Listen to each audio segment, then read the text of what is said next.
Salut les cinéphages, c'est Merej, et aujourd'hui, on revient sur Matrix Resurrections, qui vient de sortir en Blu-ray 4K, truffé de bonus. Alors, c'est des petites pastilles, il y en a énormément.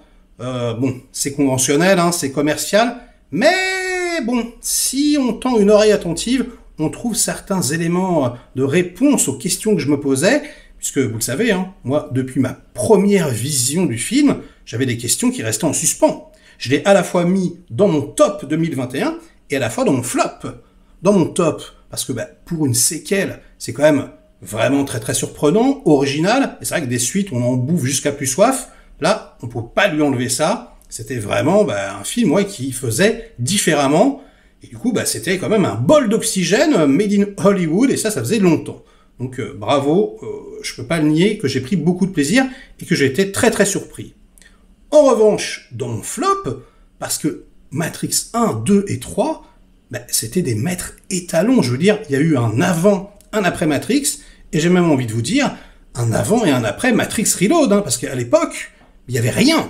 Là, les mecs qui s'envolent dans les airs, à Dragon Ball, qui font des boules, etc., qui laissent des traînées de bagnoles quand ils filent à 250 km/h, il n'y en avait pas du tout, ça n'existait pas. Alors peut-être... Voilà, si on allait lorgner du côté de Hong Kong, il y a des trucs un petit peu étranges à la Zoo 2, hein, d'ailleurs également chorégraphié par Yuan Woping, mais bon, c'était vraiment le calme plat. Storm Riders, bon, des trucs comme ça, mais vraiment, ça se comptait sur les doigts d'une main. Et puis bon, c'était beaucoup moins bien fait. Dans Matrix Reload, il y a carrément, d'une certaine façon, la meilleure baston de kung-fu du monde, et puis quelques minutes plus tard, la meilleure poursuite de toute l'histoire du cinéma. C'est complètement hallucinant, hein, tout est chirurgical, millimétré, c'est du comics book qui prend vie, tout un melting pot d'influences plus géniales les unes que les autres, enfin vraiment, moi je suis, vous savez, un fan inconditionnel de la première trilogie, et quand j'ai découvert les scènes d'action du 4, de Resurrections, waouh, je suis tombé d'un étage, quoi. Ça faisait brouillon, on avait l'impression que, les choses n'étaient pas répétées, n'étaient pas préparées, etc. Et du coup, Lana Wachowski, elle donne des éléments de réponse ultra intéressants. Elle l'a fait exprès. Oui, elle l'a fait exprès, elle le dit, hein, sans complexe. Et c'est ultra surprenant, mais surtout pour un budget pareil, quoi.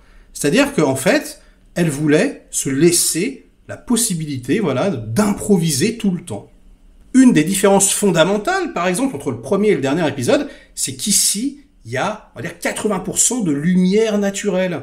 Alors que dans les premiers, 100% studio, c'était que du spotlight, etc. Là, elle voulait qu'il y ait un côté très très réaliste. Voilà, comme, je l'avais dit, hein, peut-être un film d'auteur. Elle a rencontré, en fait, un chef-op qui lui a appris, et c'est ce qu'elle dit, à aimer le soleil. Et donc, elle voulait filmer la golden hour, etc., quand le soleil est dans une position particulière et que les acteurs baignent dans une lumière magnifique, même si l'étalonnage numérique, je trouve, ne rend pas forcément hommage à sa volonté de départ, puisqu'il y a finalement, et on s'en aperçoit dans le making-of, des plans qui sont complètement réels, mais qui sont dénaturés du coup par l'étalonnage, qui lui, un petit peu à la Disney, vous savez, à la Mulan, quoi. On se dit, attends, ils ont filmé en vrai ? Mais c'est dégueulasse, on dirait un fond vert. Et là, il y a un petit côté comme ça, je trouve. Hein. Donc bon. En tout cas, c'était sa volonté. Elle l'a fait exprès. Elle rendait les pontes de Warner Bros. Complètement barjots. C'est-à-dire que la scène, il y a toute la ville au cul, par exemple, des deux héros, 250 figurants, rien de préparé. Pas de storyboard. Que dalle. Donc les mecs, ils arrivent, ils font, on va shooter quoi ce soir, vous faites quoi ? Je sais pas. J'adore. Donc du coup, si quand même, expliquez-nous. Donc elle prend une serviette, elle dessine sur un truc, on va peut-être faire ça. Hallucinant, mais hallucinant.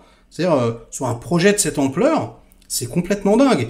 Et du coup, en fait, elle explique que les conventions sociales qui l'écrasaient à l'époque, où elle était un homme, alors est-ce que c'est dû à ça, je sais pas, mais en tout cas, elle était extrêmement rigide, comme ça, elle avait l'impression de devoir déballer un cahier des charges, et donc elle était hyper millimétrique, comme ça, écrasée par le storyboard d'une certaine façon, et que là, c'est vraiment un film sur la transformation, quoi.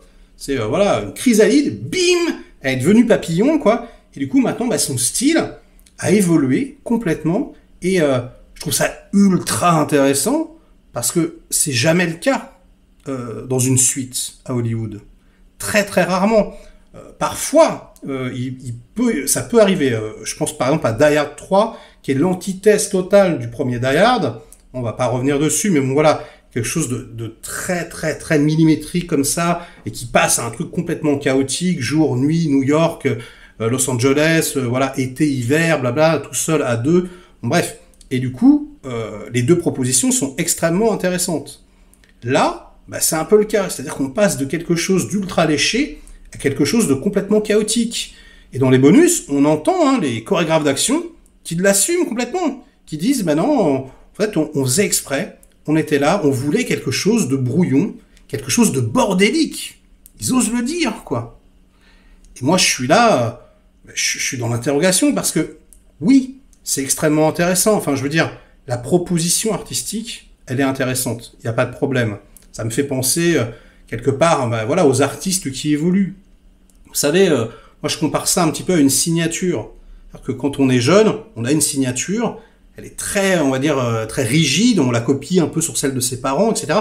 Puis au fur et à mesure, voilà, on grandit, et puis au bout d'un moment, on s'en fout qu'on fait un truc comme ça, un gribouillis. Ça me fait penser par exemple à l'évolution de Picasso, qui au début de sa carrière faisait voilà, des natures mortes, des trucs complètement hallucinants, puis qui a évolué comme ça vers le cubisme.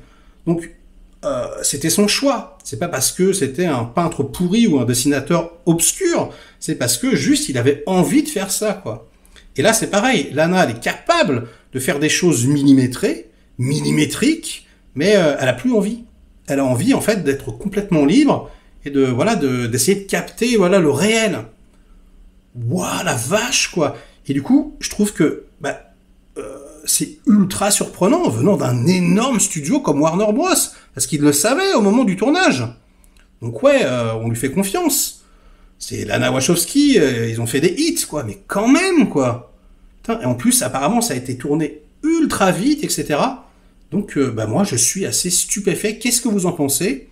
Est-ce que, du coup, ouais, en le regardant, ça vous ouvre une autre perspective?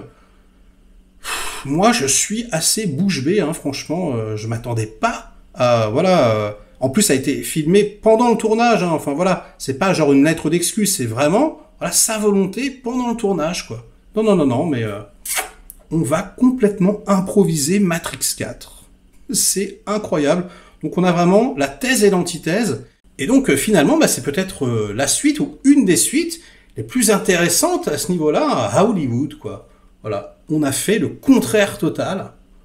C'est incroyable. Donc, parlons-en dans les commentaires. Est-ce que vous avez vu les bonus? Qu'est-ce que vous en avez pensé? Est-ce que vous trouvez que c'est pas un peu du troll, quand même? C'est assez dingue. Voilà, ça sera tout pour aujourd'hui. Hein. Je voulais juste revenir dessus parce que ça m'a vraiment impressionné, quoi. Cet aplomb qu'il y a là, quoi. Incroyable. Donc, likez cette vidéo si elle vous a intéressé. Délikez-la sinon. Inondez-moi de commentaires comme d'habitude pour faire marcher le petit robot YouTube. Et nous, on se retrouve très vite pour de prochaines aventures. Ciao!